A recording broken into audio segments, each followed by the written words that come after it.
On a quiet street in North York, a mansion sat dark. Inside, two bodies were found near an indoor pool, seated side by side.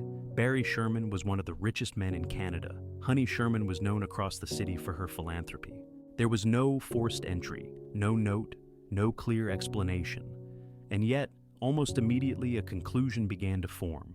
Years later, that conclusion no longer holds.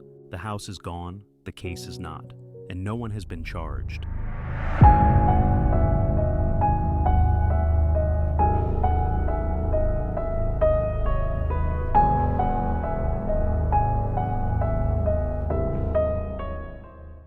Before Barry and Honey Sherman became the center of one of Canada's most baffling homicide investigations, they were known for very different reasons, and in very different worlds.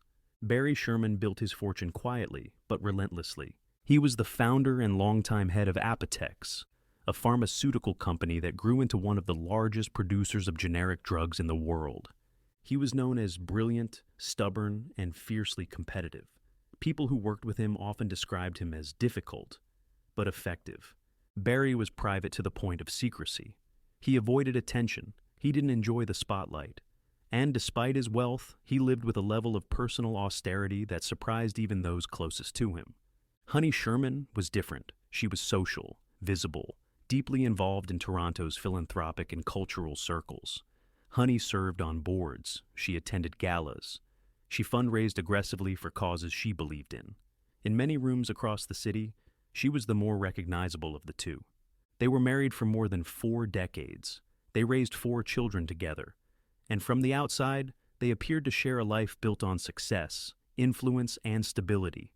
But behind closed doors, that life was more complicated. Barry and Honey shared the same address, a sprawling mansion on Old Colony Road.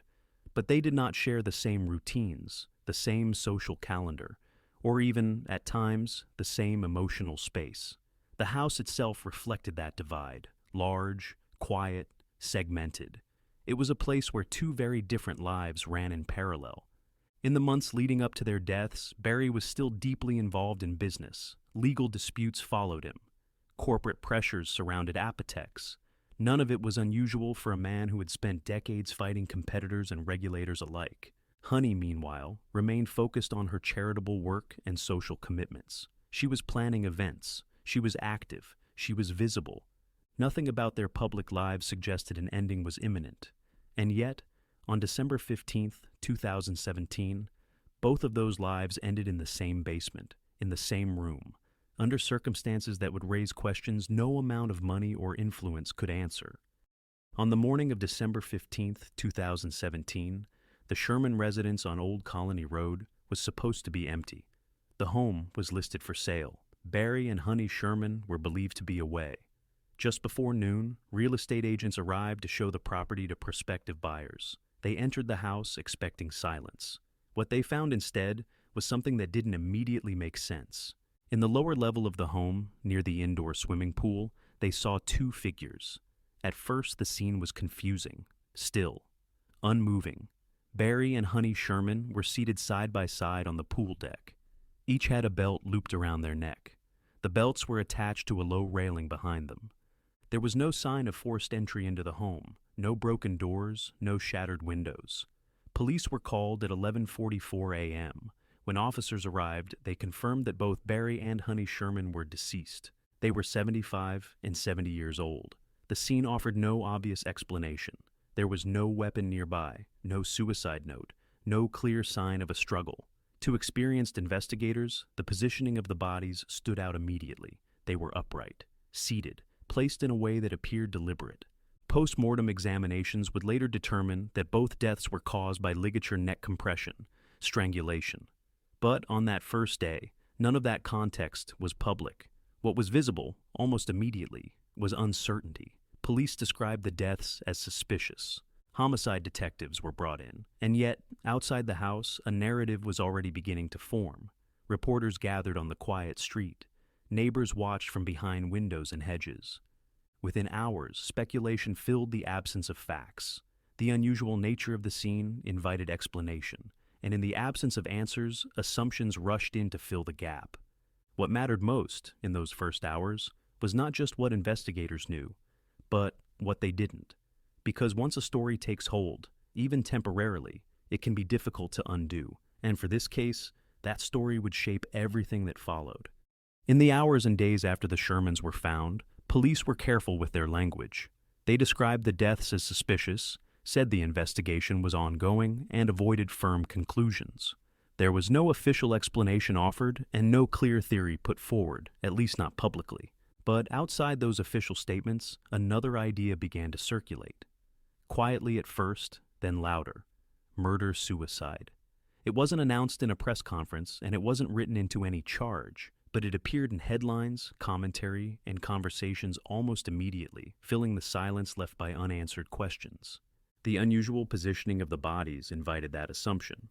So did the absence of forced entry, and so did the public's instinct to search for a simple explanation to an unsettling scene. For many people, the idea felt easier to accept than the alternative. A billionaire killed in his own home, in one of Toronto's wealthiest neighborhoods, without a trace of a killer. That was harder to process. A domestic explanation felt contained, understandable, finished. Once that narrative entered the public space, it spread quickly. Some early media reports framed the deaths around Barry Sherman's business pressures. Others focused on the couple's personal lives. Speculation filled the gaps left by the lack of confirmed information. What mattered was not whether the theory was correct, but that it was being repeated, and repetition has weight. For investigators, first impressions can influence the questions that get asked. For the public, they shape what feels plausible. For families, they can be devastating. The Sherman family pushed back almost immediately. They rejected the idea outright, saying it didn't fit who Barry and Honey were, and that it didn't fit the scene. Privately, they began pressing for a more thorough investigation. They retained their own experts. They demanded clarity. But the damage was already done. Once a theory becomes familiar, even temporarily, it changes how new information is received. Evidence is filtered through it. Doubt has to work harder. In this case, the murder-suicide narrative lingered long after police stopped endorsing it. And as days turned into weeks, one question refused to settle. If this wasn't a murder-suicide, then what was it? As investigators and outside experts began to look more closely at the scene, problems with the early narrative became harder to ignore. The positioning of the bodies was the first and most immediate red flag. Barry and Honey Sherman were seated upright, side by side, with belts around their necks attached to a low railing behind them. There was no elevated anchor point, no evidence of a fall, and no mechanism that would normally be associated with self-strangulation. Experts would later say the scene did not resemble known suicide patterns. There was also the absence of something investigators often expect. There was no note, no message, no explanation left behind. In cases of murder-suicide, investigators frequently find some indication of intent, a statement, a communication, or some trace that explains the act. Here, there was nothing. Behavioral questions followed. Barry Sherman was known for control, for planning, for fighting rather than retreating. Honey Sherman was active, socially engaged, and in the middle of planning future events. People close to her said there were no signs of despair and no indication that she believed her life was nearing an end. Then there was the issue of timing. Phone records suggested both Barry and Honey were alive on the evening of December 13th. Their bodies were not discovered until late morning on December 15th. That meant more than a day had passed. In that window, no one reported suspicious activity. No alarms were triggered. No obvious trace was left behind. To some, that raised a troubling possibility. Not that the crime was simple, but that it was controlled. Further doubt came from the cause of death itself. Post-mortem examinations determined that both Barry and Honey Sherman died by ligature neck compression, strangulation. Not hanging, not accidental asphyxiation. Strangulation requires sustained pressure, time, and intent, and in most cases, another person. As these details emerged, the early explanation began to collapse under its own weight. What once seemed like a tidy answer now required more assumptions than it resolved. For the family, the shift was validating but also painful, because every correction meant time was lost. Time when the wrong questions may have been asked, time when evidence may have cooled, time when momentum slowed. By the time the doubts became impossible to ignore, the case had already aged, and with that realization came an unavoidable conclusion. If this wasn't what it first appeared to be, then the truth was something far more unsettling. Nearly 2 years after Barry and Honey Sherman were found dead, Toronto police made a quiet but significant change. The case was officially reclassified. What had once been described as suspicious deaths was now being investigated as a double homicide. There was no press conference and no announcement explaining what had changed, just a confirmation that the direction of the investigation had shifted. For the family, it was something they had been saying from the beginning. For the public, it was an acknowledgement that the early assumptions no longer held. By that point, homicide detectives had spent months reviewing forensic findings, consulting experts, and re-examining the scene with fresh eyes. They had also faced growing pressure. Private investigators hired by the family had challenged the suicide narrative. Independent pathologists had raised concerns. Journalists had begun asking harder questions. The reclassification didn't mean police had solved the case. It meant they had accepted something far more difficult, that Barry and Honey Sherman were likely killed by someone else, inside their own home, without leaving an obvious trail. Police have since said they believe the murders were targeted, that this was not random, and that whoever was responsible knew what they were doing. They also acknowledged something else, that early misinterpretations may have cost them time. Evidence ages, memories fade, opportunities narrow. Once a scene is processed under the wrong assumption, it can be hard to fully undo that first pass. Investigators have never said publicly what finally forced the change in classification. They've only said that, taken together, the evidence no longer supported any other explanation. The belts, the positioning, the cause of death. The absence of anything that made sense. From that point on, the case entered a different phase. Search warrants were obtained, financial records were examined, phones and computers were reviewed. Police have said they developed a working theory and that they interviewed people of interest, but they've never said who. And despite the reclassification, one thing remained unchanged. No arrests were made, no charges were laid. And the question at the center of the case only grew louder. If this was a double homicide, then how had someone managed to do this, leave so little behind, and disappear without being identified? Years after Barry and Honey Sherman were killed, the most important questions remain unanswered. Who entered the home that night, how they got in, and how they left without being seen? Police have said the murders were targeted, that this was not random, and that there was intent. But beyond that, they have offered little detail. No suspect has been publicly named. No motive has been confirmed. No timeline has been fully explained. Investigators have acknowledged they have a working theory and that they interviewed people of interest, but nothing has moved the case forward in a way the public can see. Over time, the physical space where the murders occurred disappeared. The old Colony Road mansion was demolished. The land was sold. Later, it was repurchased by the family. What remains is an empty lot, a visible absence where something irreversible happened. The family has not moved on in the way people often expect. They have offered one of the largest rewards in Canadian history, $35 million, for information leading to an arrest and conviction. They have spoken publicly about frustration, about silence, and about the sense that answers exist but remain just out of reach. There have also been fractures. Court filings have revealed disagreements among the Sherman children over the estate and its trustees, and in some cases, those disputes have spilled into public view. It's a reminder that unresolved violence doesn't end with the crime itself. It lingers. For police, the case remains open. For the family, it remains unfinished. For the public, it remains unsettling. Because this wasn't a crime hidden in the margins. It happened in one of the wealthiest neighborhoods in the country, to two of its most prominent residents. And yet, years later, the truth remains obscured. Not because no one is looking, but because whatever happened inside that house left behind very little to hold on to. Barry and Honey Sherman lived lives marked by influence. They had wealth, access, and reach. And yet, none of it brought clarity in the end. Their deaths were not hidden, and they were not overlooked. They were investigated by some of the most experienced detectives in the country.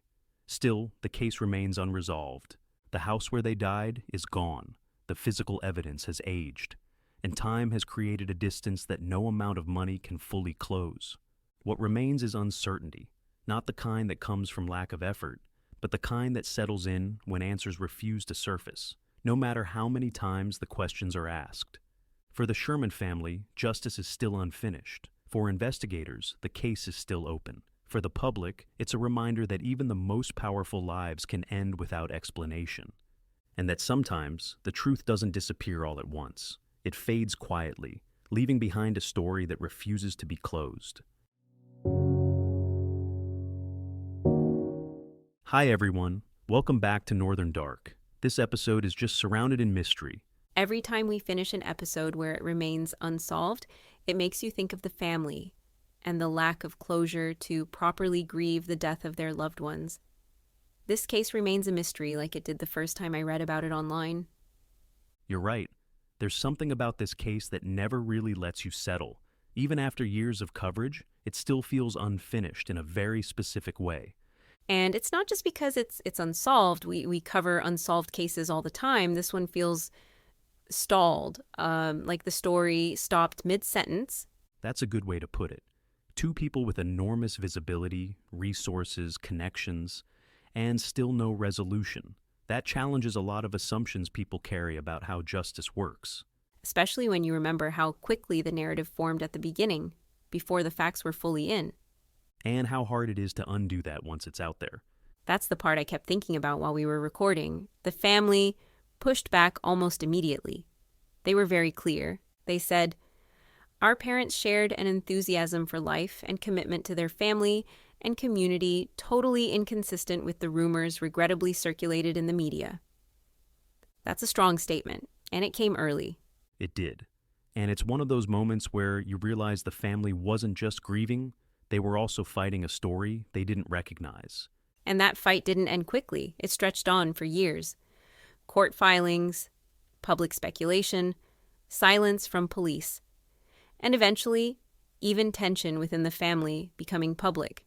Which is something people don't always think about. When a case doesn't resolve, it doesn't freeze in time. It keeps affecting real people in real ways. Including the neighborhood, the house being demolished, the empty lot. Neighbors are still talking about it years later. It's almost symbolic. The place is gone, but the questions aren't. And police still say the case is active. They've said they have a working theory. But that gap between we know something and we can prove something, that's where cases like this live. And that gap is brutal for families. It really is. Offering a $35 million reward and still waiting, that tells you how badly they want answers. And how complicated those answers may be. This is one of those episodes where we really want to hear from listeners, not speculation, but reflection. What stood out to you? What didn't sit right? What questions are still sticking with you? You can find us on social media. We read the messages, even if we can't always respond to all of them. Yeah, come find us. Share the episode, leave a comment, and if you're listening on a platform where you can rate or review the show, it genuinely helps more than people realize. And as always, thank you for trusting us with these stories. We'll see you next week. See you next Monday. Until then, take care of each other.